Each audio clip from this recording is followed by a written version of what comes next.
Back for another edition of In the Huddle, guys. It's a playoff edition, super wild card edition. Carl Dukes put him up along with my man Jason La Canfora. And, of course, Baldy will join us on Thursday to talk about all things that are going on as we head to another incredible divisional round weekend. But let's recap, Jason, and let's start with what happened last night with the Philadelphia Eagles. Today, there are thoughts that Nick Sirianni may be fired. They lose 32-9 to the Tampa Bay Buccaneers. Yeah. I thought Baker Mayfield was brilliant last night. I don't know if it was unexpected, but that may have been his best football that we've seen him play since he's been in the National Football League. But what happened to the Eagles, who fell apart and collapsed the last 7 weeks of the season? And I just think, Jason, when you talk about not being able to figure it out, the answers for Nick Sirianni, defensively, you've talked about Matt Patricia. Offensively, the coordinator couldn't figure out how to turn things around. Jalen Hurts is also a part of this. I just think there's a lot of questions right now in Philly. Yeah, there's got to be a lot of unrest and just a real bitter taste from everybody who sat in that owner's suite last night and watched that game unfold. I don't understand the approach. I don't understand why they look, the defense has given up 30 to everybody. Why you didn't try to win time of possession, why you didn't lean into the strength and physicality of your offensive line just really doesn't make any sense. The team clearly was not up for this game, whether they thought it was sort of beneath them after the run they were on last year and through the first 11 games of this year, whether it's just a further sign of their deteriorating chemistry and sort of locker room. Whatever the reasons, they were uninspired and listless through long stretches of this game. And it's one thing for me to say it here. It's a very different thing for, the league's broadcast partners are pretty careful about what they say. They say it. And Troy Aikman numerous times told the nation, this is not what playoff football teams look like. This is not the level of fight and compete that playoff teams exude. I can't think it's going to bode well for Nick Sirianni. The bottom is totally fallen out. And if you were making a list of why he should save his job, you're having to go back a calendar year to come like the pros. You're really having to dig pretty far deep into the past to justify that organization, which has those standards and operates the way it has under that owner for a long time. You're trying to convince them you should keep your job. That's a little different than, where it would be those conversations, how they would go in most places. It was pretty awful. They found ways to lose games, and they found ways to consistently lose games to lesser teams on paper, and to do it without a whole lot of verve or like spine, it. And as we've talked about in the past, if you're going to make a move like this, and there's people who you really would like to talk to who are out there, you're going to have to talk to them now, because we could be talking about 9 or 10 openings, which means a lot of guys are getting jobs, and I'm not sure how many dudes who were fired are getting them. I don't think if Mike McCarthy's fired, I don't think anybody's hiring Mike McCarthy. It's not looking great for Arthur Smith right now. We'll see if Belichick gets one of these. Maybe he will, but maybe he won't. So what does that mean? That means all of sort of the next wave of talent, those guys are getting jobs. I don't, if Sirianni's fired, I wrote about this in the Washington Post a week ago. The GMs I talked to, they don't think he's getting a job right away. That's not everybody's cup of tea. He's not really buttoned up. He can kind of say and do some things that are a little outside the box, that skew a little bit abnormal. And his whole staff that got into the Super Bowl, you're not bringing those guys with you. Those guys are already coaching other NFL teams. He lost them a year ago, and then the whole thing fell apart. So do you trust him to be able to put together a staff on the fly? Like, so if I'm the Eagles, my thoughts on the Eagles, I think the Eagles are in the market for a new head coach, certainly by the time we reconvene with Baldy later this week. Yeah, here's the thing that always concerns me when we talk about these coaches. When it's going good, great. But when it's going bad and you can't fix the problems or identify the problems, that is the issue. This is why Mike T has been so good for so long, right? It's not that he's had the best players, the best quarterback. We even saw it this year where they went through, crap, but he's still able to find a way to get him a winning season and be in the playoffs. I don't think anybody expected them to beat the Bills, which we'll get to in a second. But you've got to identify these problems, and then you've got to try to fix them. And I think Sirianni had no idea or didn't know how to fix them. Yeah. And it played out over the last 5 or 6 weeks, and it just kind of snowballed. That's more concerning to me, Jason, than whether or not you're calling the right plays or you have the right scheme on defense, because these are the kind of things that happen in a season and you go, all right, if he couldn't do it this year, what gives me belief that he'll do it next year when we go through a 3 or 4 game losing streak? Because it's bound to happen.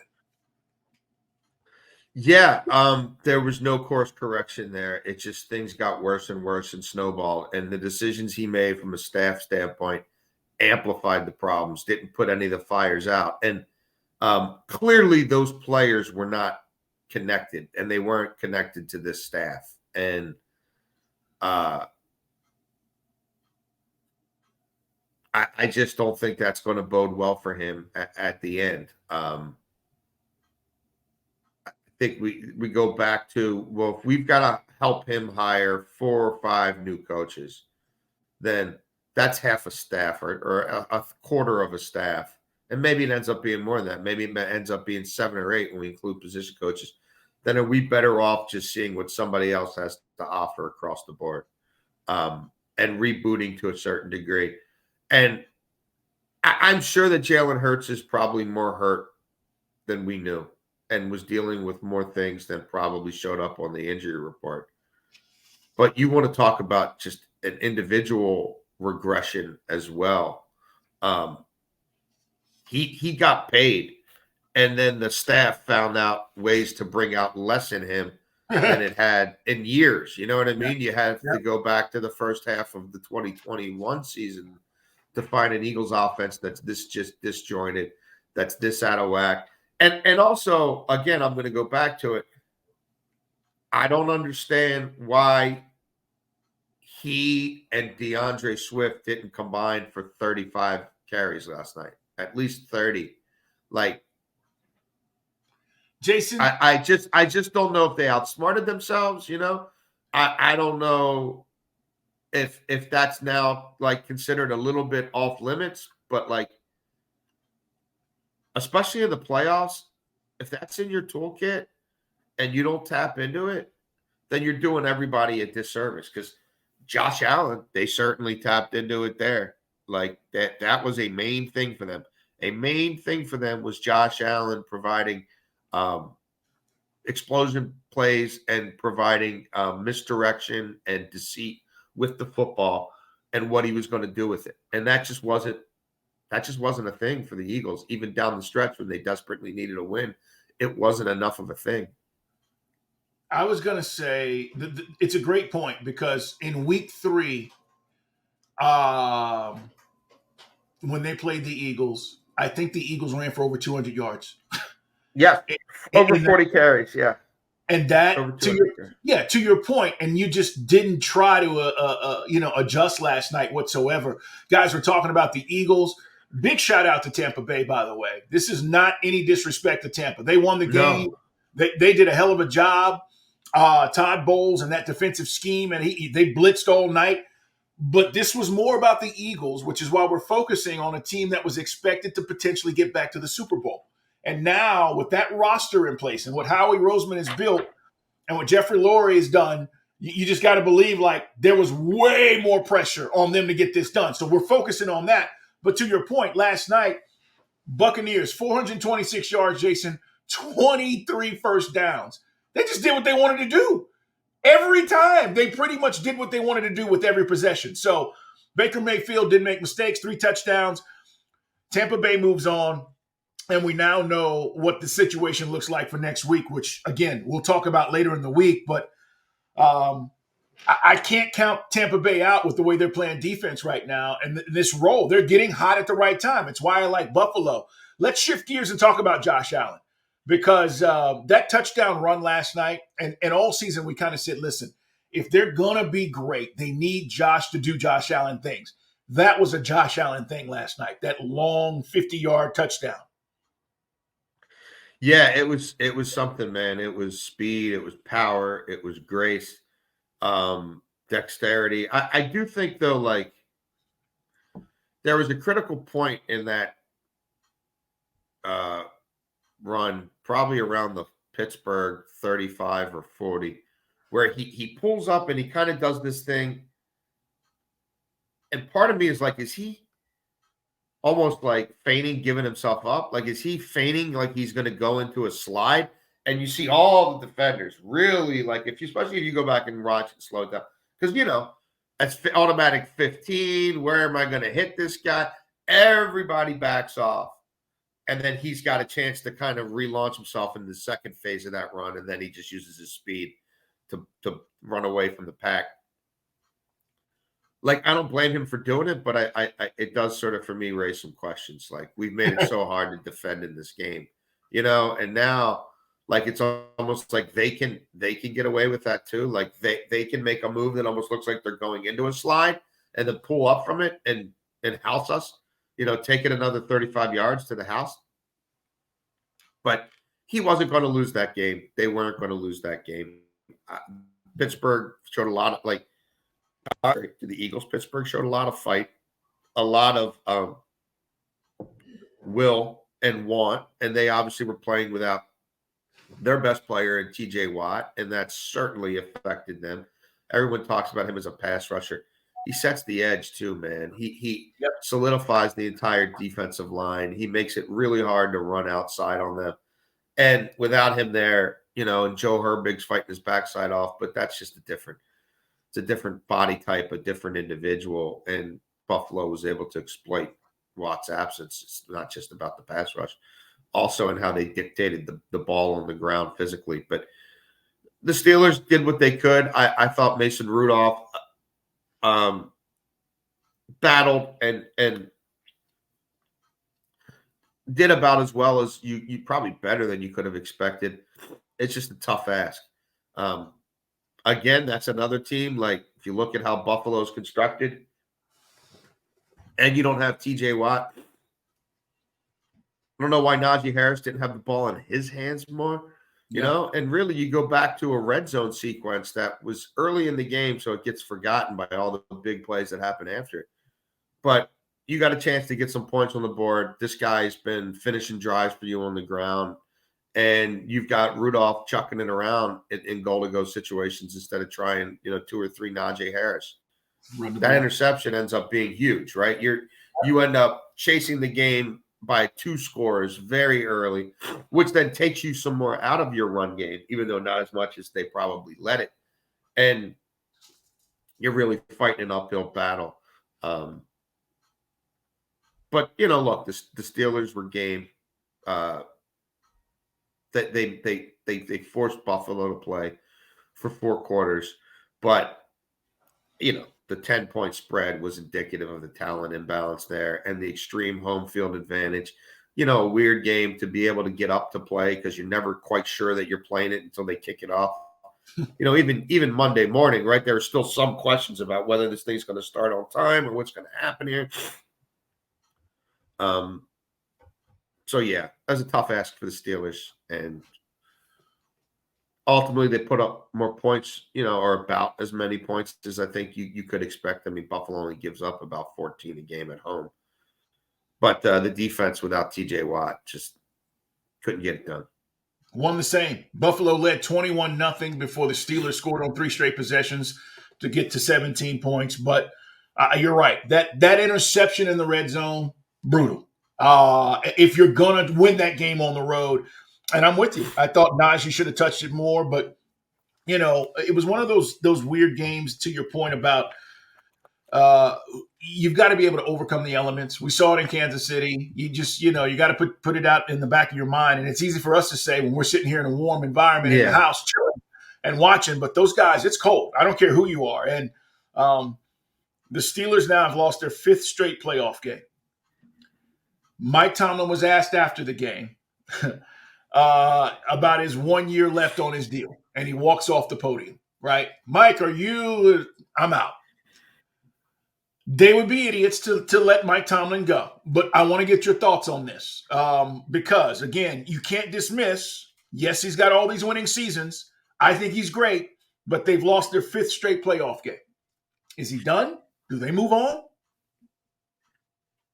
Oh, that would be the stunner of all stunners of this entire. That would be 5 times the shock to me that Pete Carroll was, and Pete Carroll was surprising me because of the timing. Because I think Jody Allen's probably only going to own this team for another year or so. So I was surprised she shook it up like she did. No, they're not letting. Now look, if he takes a sabbatical or whatever. That would be one thing, but the Steelers want him back and will, want to do a long-term extension with him. And my suspicion is ultimately they get there. But look, that's that fan base there. Like, there's been a lot of things said about Mike. Like, there's been a lot of finger pointing and. Like, I don't think they realize how good they have it still. And I know that everybody wants to win the Super Bowl every year. That guy puts you in the conversation. He showed no matter what hand he's dealt, we're into late December, we're into the playoff push, and you still have a fighting chance. Don't undermine what that means. So I think eventually, if he wants to keep coaching anywhere, if he wants to keep coaching, period, it'll be there. Now, whether or not he steps away, he's been doing this a long time, but he's still a young man, and we've seen people in those situations at times. Joe Gibbs, Dick Vermeil, John Gruden decide, hey, I'm going to peel back here for a while and spend more time with the family, etc. I think he'll be back, and I know that the Rooney family thinks as highly of him as ever. Yeah, I tend to totally agree. And I just think it'd be a dumb move. If he walks away, yes, but not for them to do that. It's in the huddle, guys. Jason Canfora, Carl Dukes, Baldy will join us later in the week to talk about the division matchups. When we come back, it only took 30 years. We'll talk about it next on In the Huddle.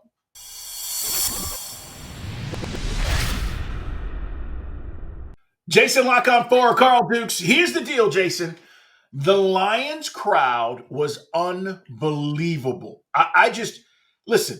I guess all that pent up frustration of losing all of those years finally came out, and I was happy for the Lions, man. I'll be honest. I got friends and boys from Detroit. It's like they were clamoring for something positive to happen. Lions beat the Rams. It was a really good game, guys. 24-23 over the weekend. Before we get to what happened with the Cowboys and the Packers, this game offensively, these two quarterbacks, first half, I mean, Jared Goff's 9 for 9. He's just, whoop, whoop, whoop, just throwing the ball around. Stafford comes out. He's doing the same thing. And, Jason, I thought this game might be, 35-38 the way they were playing. But a great win for Detroit. Yeah. Huge win for Detroit. I worked at the Detroit Free Press for 3 years covering the Red Wings in the late 90s. Loved it. Awesome people there. Amazing sports town.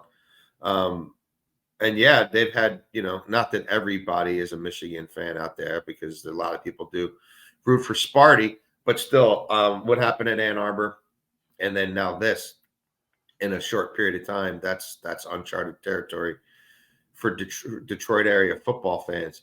I thought it would be raucous. I didn't think it would affect Stafford. It really ultimately didn't. Stafford getting banged up in that game, whatever was going on. For him to play as well as he did, despite what was going on with the hand and some of the shots that he took, I thought was pretty special. They just couldn't finish in the red zone.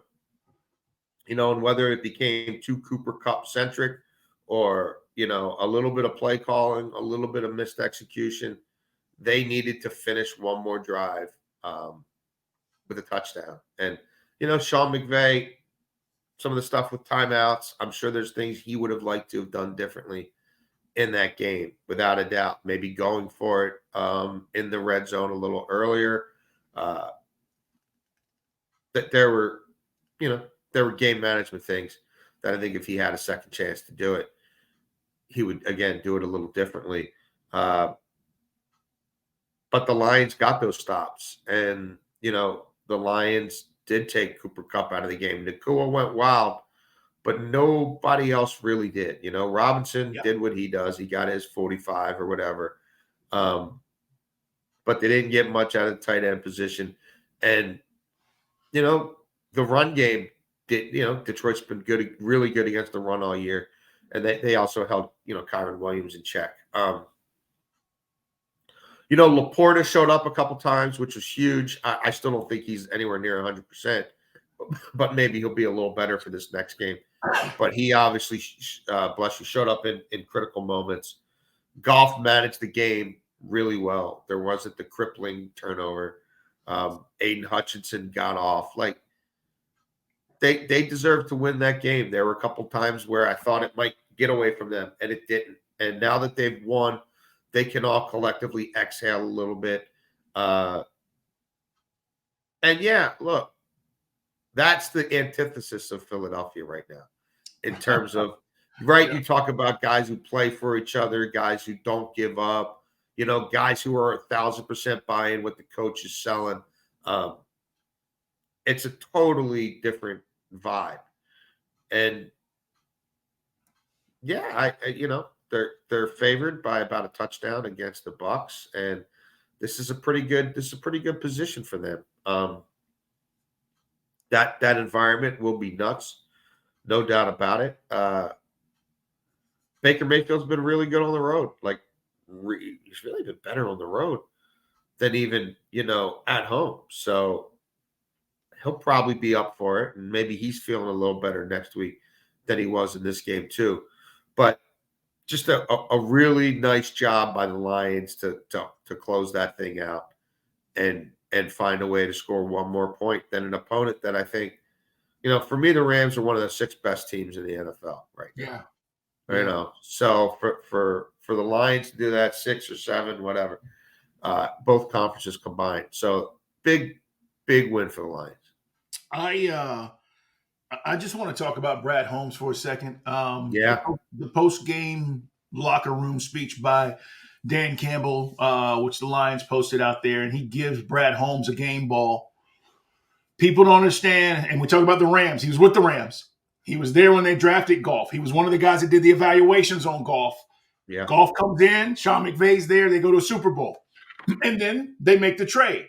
And Brad Holmes is the first thing he did, and people forget, was he went and traded for Goff. And look at the roster that he's built with trades, but more importantly through the draft, right? You just talked about Laporta. You talked about their tackle. All the guys that have been key components into building this, right? They went and drafted Jahmyr Gibbs and got killed for it last year. Kid's been great. I think Brad Holmes has done as good of a job as a general manager in this league over the last 3 to 4 years than anybody. And now it's paying off. And Jason, as we're in this coaching cycle, we talk about it all the time. You got to get the right guy, but that GM component is also a very important piece. Brad Holmes has simply kicked ass in Detroit. No doubt about it. You got a tone setter head coach who can get guys ready to play. And then the Brad Holmes and that front office has done an excellent job of acquiring talent. And, look, you could say, well, anybody would have drafted Hutchinson. Well, I can tell you who passed on him. So, you have that, but you also have, the Amon-Ra St. Brown, right, who isn't a 1-1 or anything like that. Yes, what they got out of Gibbs and Laporta as rookies, the attention they played to building that offensive line. I mean, you got to remember, when Jared Goff got there, a lot of people thought that's where his career is going to go to die, because at that point in time, they They couldn't run the ball. They couldn't pass block. Like, the offensive line was a big, big problem. And that's now become one of the discernible, true strengths of that team from a talent and execution standpoint. Branch was an awesome pick in the second round. Yeah, I mean, they've gotten a lot of talent, a lot of productivity out of their last couple drafts in particular, and now they've got, look, they haven't, what they've done in free agency, like they've got Gardner Johnson back, right? And, Yep. He's got now a game under his belt. So that should be big for them. Yes, they've done an awesome job raising the talent level there. No two ways about it. And the quarterback has been an awesome fit for that dome and for what they're building. And he's got his confidence back. And you look at this field of remaining quarterbacks and, like, how many have been to a Super Bowl? Not a whole lot. He has. Yep. He has. So, and I suspect, that he gets a new deal. I thought before the season he was going to get a new deal at some point in time. A lot of people told me around the middle of the season Goff was going to get a new deal. I think Goff's going to. I think they're going to be riding with Goff for a while, and they're not going to need to move up to draft a quarterback or anything like that. Yeah, there's no better option in this particular draft than what you currently have because you're still rolling the dice, whether you wanted to do that or not. I agree. Can't wait to see that matchup with the Lions this coming weekend and see how that plays out. But we'll talk more about that. Got to give Jason Lock-On-4 some credit. If you listen or watch this podcast, however you access it, you can go on YouTube, In the Huddle Pod, for months. My man has been saying, I don't buy him. And I've been saying, come on, Jason. And he's been saying, I don't believe. I don't buy him. And I'll be damned if the Green Bay Packers didn't go into Dallas and do something that I don't know if anybody saw coming. To win is one thing. This was dominant. This was a dominant win. This was, you guys can't stop us. Jordan Love was basically saying, I'm going to do whatever the hell I want to do. Dan Quinn had no answers defensively. This was a beatdown. And now there are a lot of questions about where the Cowboys go. But let's talk about the game itself. What a game plan from Matt LaFleur to come out and then be executed the way it was by Jordan Love, Jason. Look, the Cowboys had massive flaws, and they were one of the most overhyped teams in gambling markets, one of the most over-talked about teams. One of the teams where you can't be that good and only have one way to win, right? And your way to win is play a lesser team, right? A team with lesser talent, play them at home, and score on your first 3 drives. And then play with a 2-score lead and run your cutesy, Smurf defense and move your best player around so you can hunt sacks, and bank on, a pick 6 against a crappy quarterback or, a middling quarterback, a pedestrian quarterback. Like, that's who they were. Can't run the ball, can't stop the run. But nobody runs with us with volume because we played a pretty easy schedule and we got off the fast starts at home. And so we could live by this certain script and template that works very well for us. But what happens when that isn't the case? They fall apart. And to keep running out there with some of the light personnel that they did while Aaron Jones is gashing you, I just found it laughable. Not surprising because it's who they are, but just like again, people want to anoint Dan Quinn, whatever. If I'm an NFL fan and Dan Quinn's coming to my city to be my head coach, I ain't all that fired up about it. I thought it was always a bit of a junk defense. A lot of their principles on the back end, the same stuff that just got Pete Carroll fired. So, whatever. He's a great dude. Everybody likes him. That's awesome. He was handed a pretty good scenario there. Like, he was given a lot to work with there in Dallas, and he built something that only worked one way. And to see it fail that miserably repeatedly this year, whenever they faced anybody who could put up a fight, would inspire a whole lot in me. Yeah, I hope you sprinkled on Green Bay on the money line. The 7.5 jumped that. I mean, I told you guys, like, this is a game, man. This is a game. And the longer it's close, the more Green Bay is going to win. The only thing I didn't like about the game is that it wasn't close at halftime, because I was hoping Green Bay would have been down by like 7, and you could have got like another, I don't know, plus 150 on the money line or maybe more at halftime, and then you double back. But the game was over at halftime, so Yes, it was. there was no money to be made on Green Bay money line. They were the more balanced team. They were the better coach team. They had the better quarterback. They had the better offensive line. They could run the ball. I'm still not sure they can really stop the run, but we weren't going to find out in this game because Dallas can't run it. And they weren't going to shrink from this. Dallas it's loud. It's not an intimidating place to play. It's just not. It's not the black hole. It's not the dog pound. It's just not. And those fans knew in their heart of hearts, or really not in their hearts, in their mind of minds, that if Dallas didn't win the first quarter, they were probably in a world of hurt. And those fans would go quiet pretty quickly, waiting for the inevitable failure. I love LaFleur taking the ball first. I love him telling Dan Quinn, I got something for you, brother. Oh, yeah. I know who you are. And Oh, yeah. I don't think you can stop volume in the run game. And once I establish a little bit of that, I'm going to destroy you on play action under center. You're going to have no answers for it. Jordan Love barely threw the ball. You think of how awesome of a game he played. Like, he threw it when he had to. And he threw it with precision, and he threw it all over the yard. And, like, I think one guy on the team had more than 3 targets. Like, this wasn't like one connection with one guy that they rode hard. They spread it around, and they found the gaping holes in that defense, and they took advantage of it when they had to. But most of the time, they just punched them in the face on the ground.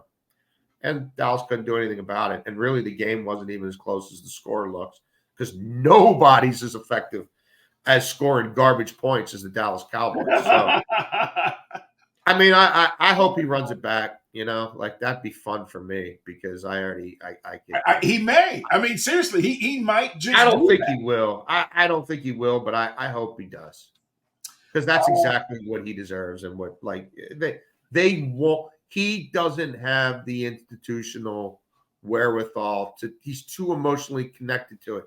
He's picked all the. Like we say this every year. It can't be Jerry's fault. It can't be the GM's fault, because the GM is the owner. Like, it can't be the way we build teams. It can't be the way we go after talent. It can't be any of that, because that's us. And so you couple that with a really uninspired, mediocre coaching hire, you know, and a lack of any sort of adjustments, and really, I think, a lack of self-awareness from the owner to the coaching staff, that you can't self-scout enough to see who you really are and where your warts really are. Like, it's the same old Pablo. Jordan Love, 16 of 21. You talk about efficient. You know, 270. come on. That's 5 attempts a quarter, Carl. It's ridiculous. Imagine if it was 8, which it could have been. They could have done that. Yep. They could have done that and hung a 60 burger on him. He made wow throw after wow throw. Back foot, sidearm, like, guys in my face. And it didn't matter. And that was what was impressive about Jordan Love. Now, look, we'll talk about the games coming up this weekend, but Jason's right. 49ers are going to run the ball. Green Bay's going to have to stop the run. And I do think that this is a spot where it might come to an end. But you got your guy. He's shown you what he can do. You have your guy. And that's a young team. They're only going to get better. So I just want to mention this about Dan Quinn real quick, as you talked about LaFleur taking the ball, which, guys, again, if, you know, most games, you win the coin flip, you defer, you take the ball in the second half. It's just kind of common, you know, the common thing to do. But Dan Quinn has yet to really ever beat Kyle Shanahan. And I'm going to take you back. When he hired Kyle Shanahan to become the coordinator in Atlanta as the offensive coordinator that ultimately took him to the Super Bowl, Dan Quinn told me the thing that he always loved about Kyle was he had an issue always trying to figure out what he was doing offensively. And when he was in other places, whether it was Seattle and Kyle was in other places, whether it be Washington or Cleveland, and they'd play, he said, I always, you know, admired it. Matt LaFleur was the quarterback's coach on Shanahan's staff. He knew exactly what he wanted to do against that defense because he had been in the same building and seen it time and time again. To your point, Jason, he came out and was like, we're taking the ball because I know exactly what the hell I want to do against Dan Quinn. I'm just telling you. And that set the tone for the rest of the game. There are very few guys around the league who have had that kind of success against one guy, a mano, Shanahan and Quinn. But these guys that have been in the room understand what you need to do to get it accomplished. And I thought that was what happened in that game. First quarter, we're kicking their butts, we're going down and scoring, and Dallas is in shock, and game's over. Yeah, and more people should do it. More people should do it. Again, if this is a thing moving forward, because Dallas needs the lead, man. They are a front running team. It's in their DNA. It's in their culture. And yeah, just think about that though. Think about what you just said. Like LaFleur's got the answers to the test before he takes it. How? Because the tests don't ever change. Because that doesn't change. That's it. That is what it is. Yep. That's what it is. I'll dictate to them. I know them. Like, that's a pretty strong indictment. It is. I'm just giving you some background. Now, Now this week, it's teacher, student, right? It's Shanahan, LaFleur.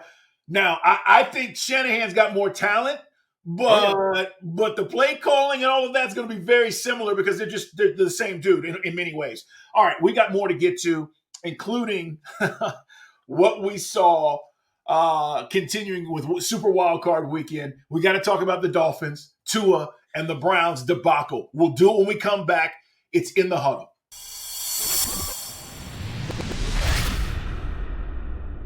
Jason, let's start with what we saw with the Cleveland Browns.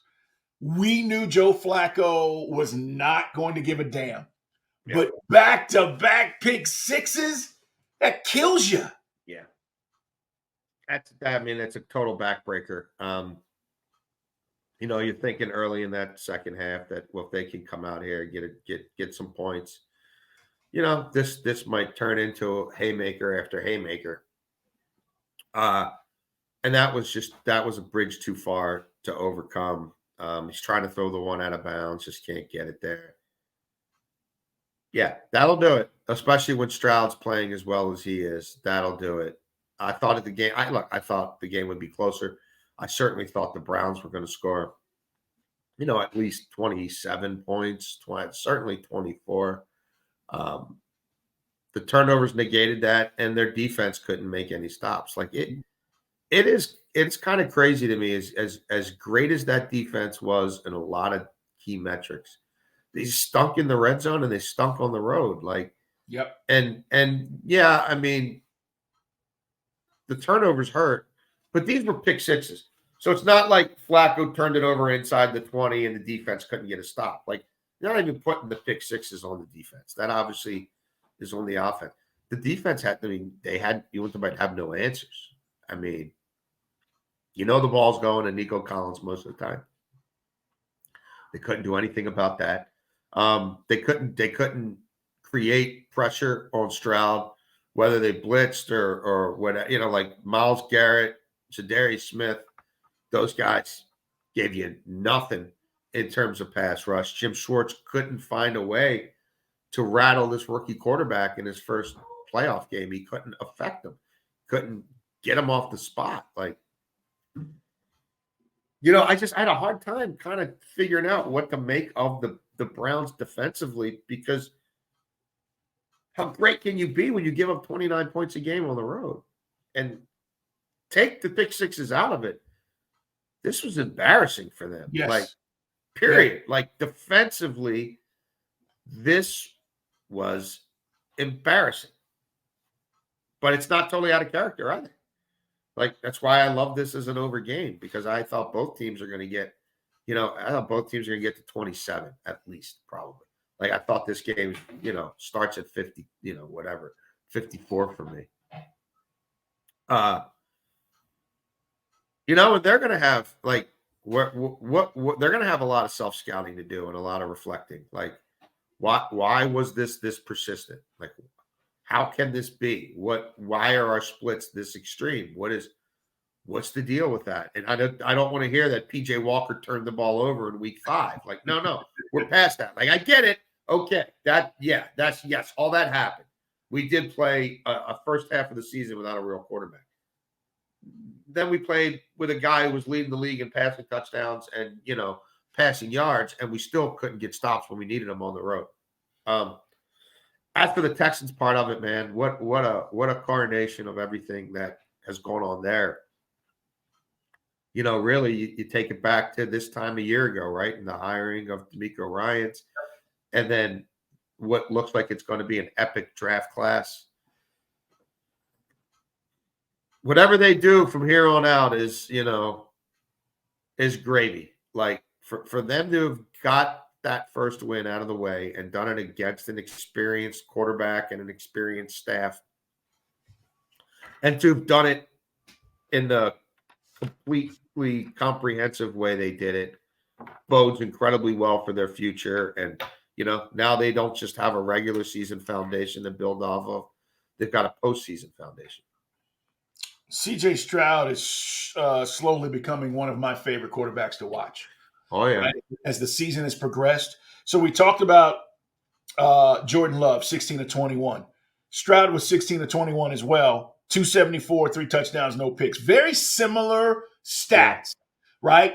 We're not putting all that pressure on him to throw the ball. We're throwing it when we need to. He's executing. It's like he doesn't need to throw it 45 times. Now, the 2 pick sixes helped. But I just think, like, in a game like this, and this is why, Jason, I agree, why didn't they just come after him? Let's just go after him like crazy and force him into maybe some mistakes. And I thought they kind of played reserved. I just didn't feel like they did enough of that, right? I'm watching the Bucs last night, and the Bucs were just like, we don't give a damn. We're coming after Jalen. We're coming after Jalen. He's got to make a decision. Nothing was working. And that's what I thought the Browns might do, which is probably what the Ravens will do this weekend. But that was kind of the weird thing for me, is like, I just didn't feel like they got after him enough. Well, I think, Jim Schwartz felt like his group up front could do some damage against an offensive line that had been a little jittery lately. You look at the Texans, they're way up there among the league leaders in false starts, procedural penalties on that offensive line. Even Tunsil, who's been a stud for the most part, he had been flinching and jumping lately.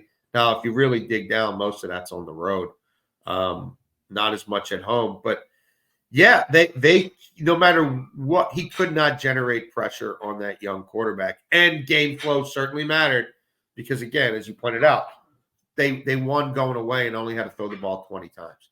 So if that's a 35 drop, 30, whatever, a 42 drop back day with 35, 37 attempts, does it come out, does it play out a little differently? Does the defense manage to get a couple of sacks and a pick or something like that? I mean, we'll never know because they didn't have to. But really, that defense had, like, you want to get those guys early. You don't want them to get the crowd even further behind them, right? That's a big play offense that you don't want to allow to pick up some chunk plays and bring the crowd to life early. Defensively, Schwartz had to win that first half, big sixes or not, and that stuff really came later. And that didn't happen. They didn't exert their will early. They didn't look like the better unit early. And yeah, I'm with you. I felt like they were on their heels. Jason, one last thing about this game, and then we got to talk about Tua, the Dolphins, and the Chiefs advancing, which I think is going to be an epic game this weekend, guys. Chiefs at Bills. The weird thing about that Texans game is seeing Deshaun Watson on the sideline. Was that a little weird? Wasn't that weird? Like, knowing all that had happened, and then Flacco's playing, and he's on the sideline, and he's in Houston, and it was just like, I don't know. That was the weirdest thing to me. Yeah, and look, that's another team where life comes at you fast, and you're on this magic carpet ride with this guy you brought off your couch. But, like, how do those interpersonal dynamics know? I would tell you this with complete authority.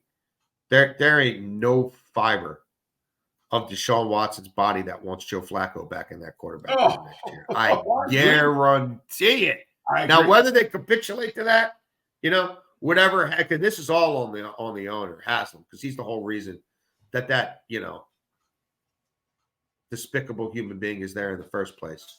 But like, I don't know where Haslam's going to be on this. Like, do you want to try to prove that you were right? You weren't right, and it's only degrees of how wrong you were with that acquisition and that contract. Just go look at what those picks have turned into in Houston, right? And go look at where Cleveland is and what Cleveland's offense looks like now for a 2-year sample size with Deshaun Watson. It ain't pretty. And he spent a lot of money the last few years, and there's going to be some cap casualties and all that now. Like, where are they really as a franchise? Like, that again, that offense never looked like that with Watson, and it never will. But, like, are they willing to put somebody in that quarterback room who actually would be a threat to getting a chance to play and then going on the kind of run where Watson suffered a 2-week injury, but it's week 4, and you're still making up lies and excuses about his injury to justify why he's on the bench? You know, I don't know if they're open to that dynamic. This shows you that if you're a Browns fan, they damn sight better be. But I just don't think that's how Haslam rolls. So, you know, it'll probably be the PJ Walkers of the world around him next year.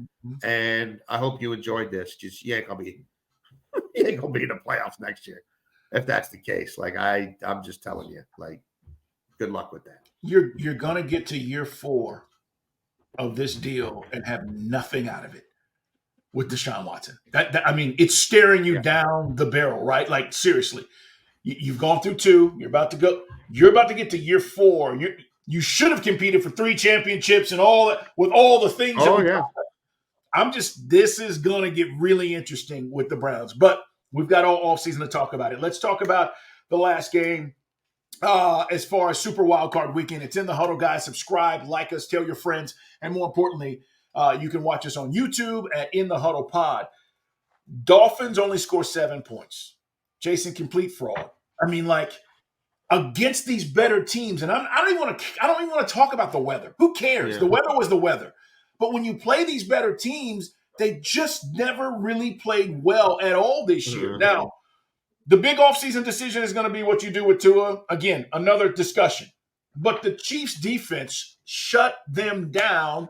And I thought, you know, for the most part, like, Rice, this is a kid Baldy's been talking about, right? 8 catches, 130 yards, a touchdown. This was like his coming out party. Yeah. No, he's the main thing in that offense right now. He's the main cog. I think he's at 5 catches or more in 7 straight games, 57 receiving yards or more in 6 straight. He's had at least 9 targets in 6 of their last 7 games. Mahomes' passer rating when he throws to Rice is like 130. I mean, think about that versus the rest of that wide receiving group. He doesn't have an interception yet this season throwing to Rice. Think about the rest. Think about what happens when he throws to Valdez-Scantling or when he throws to Kadarius Toney, right? Or when he throws to some of these other jamokes. Like, so that's a big deal. So he's earned Mahomes' trust. Like, I know he's going to catch the ball or the ball's going to hit the ground when I throw his way. The Dolphins, I mean, it's not surprising, right? Like, that's going to be a low-scoring game, and they're going to lose. The injuries are massive. Like, I don't want to, like, the weather, I'm with you. But, you know, injury-wise, they lost a lot. But I felt like Vic Fangio on the defensive side, who dealt with a lot more than the offense did, felt like his group battled and scrapped, and he at least threw some junk at them. He came up with some simulated pressures, and he came up with some blitzes that at least got a ball knocked down on 3rd down, you know, that kept forcing them to kick field goals, waiting to see if the offense could come to life. And it never did. I mean, they had one explosive play, the touchdown to Hill, which was a busted play and an underthrown ball. And that was it. I mean, there was no verve. There was no, like, innovation. Like, there was nothing. And really the whole second half of the season, the offense, you know, never got back to the heights it did, playing mostly home games against mostly bad teams in the first half of the season. like we could talk about Mostert's injury. Unfortunately, Raheem Mostert's been hurt a lot. That's why Raheem Mostert's not left San Francisco. He was an awesome fit there too, but they couldn't keep him on the football field. So like, is that run game? And then a change, great story. How many times was that guy soft tissue, this or that or the other? So, all right, well, if that's your backfield, that's your backfield. The quarterback has limitations. He just does. I'm sure they'll pay him. I don't think it'll be a top 8 contract, top 7 contract, but I also don't think he's going anywhere. Like, you can win a lot of regular season games with him. Yeah. I don't think you're slaying the dragon with him. Well, here's the crazy thing about this weekend. You talk about the limitations with Tua, and you watch the game with Jalen Hurts, and you feel like there are limitations there as well, even though he's already got his bag. And, do you feel better about a guy like Jalen Hurts or Tua? I feel better about Jalen than I do Tua. Oh, absolutely, Jalen. To me, it's not even close because Jalen can be special off script. Jalen can win for you off your playbook. Yes. Like Tua you need to call the right play, and it's all about the whole thing. Jalen can just go do it. Now, whether his body was holding him back this year, or the coaching staff was holding him back this year, or the chemistry there was just so effed up that he's like, I ain't running 30 times for these guys. Like, you know what I mean? Like, it's just not going to work. Right. Like, I have my hands banged up. Like, everything's messed up. I'm hurt. I still have to play these. Like, I don't know. But, like, there's not that with Tua. There isn't that element of what's behind door number 2 on any given busted play. There's none of that. And given all he's been through with the concussions, even though I think he's more athletic than he plays, some guys, it just never really manifests itself. It's not going to manifest itself for him. The Miami Dolphins are at their best winning games 24-21. That's who they need to understand who they are. They should be getting a lot of guys back healthy next year defensively. I mean, I think they need to draft corners, right? Because Howard's gone. And Ramsey, what was that? We had all the hype about who's going to get Ramsey. And then they got Ramsey. What happened? Bam, he got hurt. And then he came back and he played well for a couple days, couple games. But then people were going at him. They were picking on 5 weeks of the season. Yeah. So, like, they need corners badly. Like, but I think when they get healthy, linebackers are okay. They get their edge rushers back. Like, they're legit. Like, can they keep Christian Wilkins? If they don't keep Christian Wilkins, now we start talking about the whole thing going in a different direction. They need to understand that who the quarterback is, who they are. And, yeah, we got Hill, and we did that thing with Hill and Waddle, and we still have it. But, like, our defenses are like the defense is the better unit. The defense has the better collective talent if they can keep it in place and keep a Christian Wilkins. And like, we need to embrace who we really are, and we need to change our culture. And it's not as much about the speed and the brawn. I mean, the speed and scoring 70 points on people in South Beach. It needs to be about the brawn and the combination of speed and physicality on that defense. I can't wait for next week. And we're going to talk about it later this week, or should I say this weekend, later this week with you when we talk about the divisional round. Texans-Ravens, Saturday, 4 o'clock game. Packers-49ers, 8 o'clock game on Saturday. We get to Sunday. We got Bucks-Lions, 3 o'clock. Chiefs-Bills. First time Patrick Mahomes on the road in his career in the playoffs. That's going to be a good game. 6:30. So we're going to break them down, and we're going to talk plenty about them. We'll talk more about these coaching hires and what's been going on, Jason, as we get to the end of the week, because hopefully more stuff will have played out. So today, as we record this, again, the only guy that's got the job is Gerard Mayo with the Patriots. Everybody else is still searching and interviewing and looking for their coach. So no news to report as of today, but that could certainly change by the end of the week. Yeah, I don't think guys are done getting fired, and obviously by a long shot, they're not done getting hired. Like, and yeah, these are some times that we're living in when Bill Belichick is interviewing with the Atlanta Falcons. How about that? Like, right? That's the kind of job he would have told Josh McDaniels for years. Don't go down there. That's not the one you leave me for, right? They got no quarterback. There's no great clear road to a quarterback. The owner's old. He hasn't won in a while. He's not spending like he used to. You got to deal with Rich McKay telling you how smart he is every day and trying to pick your players for you.